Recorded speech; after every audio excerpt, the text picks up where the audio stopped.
Шалдаварская школа гимназии имени Дусманбета Батырбашиева. Учительница русского языка и литературы Момбекова Акина Алпамышевна. Урок чтения в 6 классе. Здравствуйте, дорогие мои ученики! Прежде чем начать урок, давайте мы с вами друг с другом поздороваемся. Улыбнемся друг другу. А теперь внимательно слушаем меня. Ребята, тема нашего урока — Александр Сергеевич Пушкин «Зимняя дорога».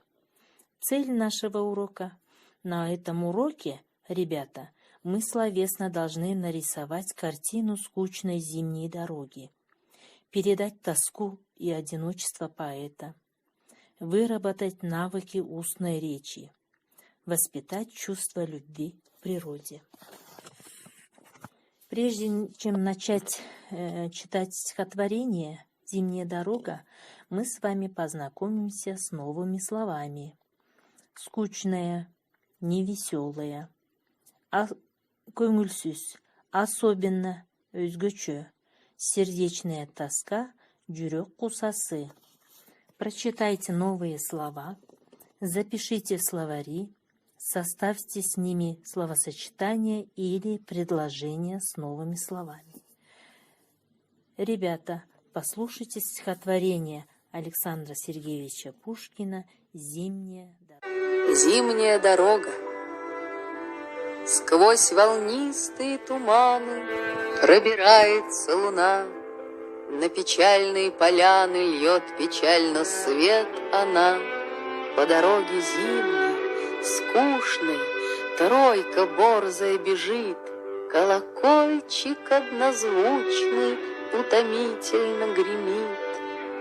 Что-то слышится родное в долгих песнях ямщика, то разгулье удалое, то сердечная тоска.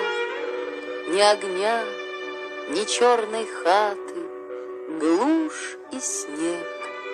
Навстречу мне только версты полосаты попадаются одни. А теперь, ребята, мы с вами прокомментируем стихотворение. Мы стихотворение разделим на 4 части и озаглавим каждую часть.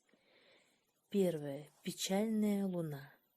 Сквозь волнистые туманы пробирается луна, на печальные поляны льет печально свет она.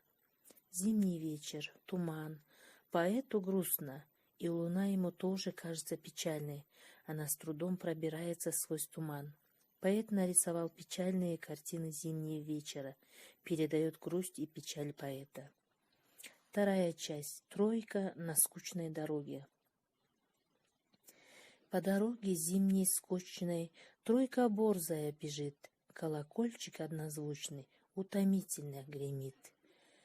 Скучная зимняя дорога, быстро бежит тройка, звенит колокольчик, звон утомляет и навевает грусть.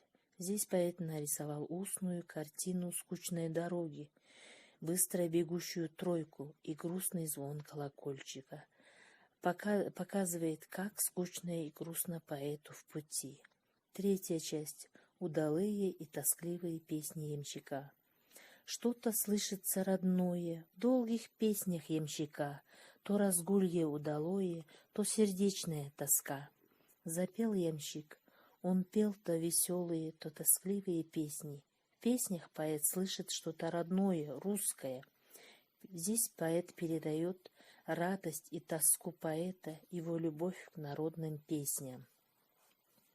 Четвертая часть. Тоскливо и пусто вокруг. Ни огня, ни черной хаты, глушь и снег навстречу мне, только версты полосаты попадаются одни. Замолк ямщик, стало еще тоскливее, не видно ни огней, ни домов, только столбы встречаются на пути. Пусто вокруг, очень тоскливо и одиноко поэту в этой глуши. Ребята, в стихотворении «Зимняя дорога» Александра Сергеевича Пушкина встречается много красочных выразительных прилагательных, при помощи которых автор рисует картину дороги. Эти слова называются эпитетом. Волнистые туманы, печальные поляны, печальный свет, скучная дорога. Но в таких случаях, как стеклянное окно, студенческий билет, эпитетами не будут, потому что они показывают принадлежность предмета или материала, из которого сделан предмет. Ребята, я думаю, что мы хорошо словесно нарисовали картину скучной зимней дороги. Домашнее задание. Первый вопрос. Как Пушкин описал зимнюю дорогу? Второй вопрос. Какие чувства выражает Пушкин в стихотворении? Выучить стихотворение «Зимняя дорога» наизусть. На этом урок наш подходит к концу, ребята. Молодцы, ребята. До свидания.